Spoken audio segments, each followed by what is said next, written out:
How does being in nature inspire my work?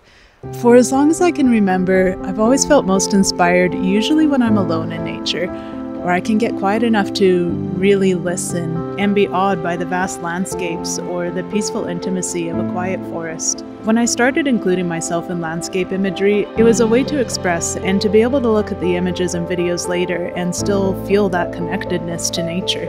Although I've always been visually creative, I'll admit that I'm not the most tech-savvy person in the world, and it's often been a time-consuming process to set up these shots with myself in them. But with this camera, it's a whole different story.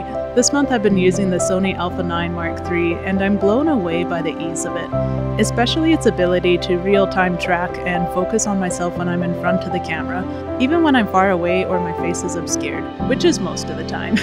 It's been amazing to put more trust into my camera gear, which in turn makes it easier for me to be more present in front of it, more fully immersed in these landscapes that inspire me and still being able to capture these moments.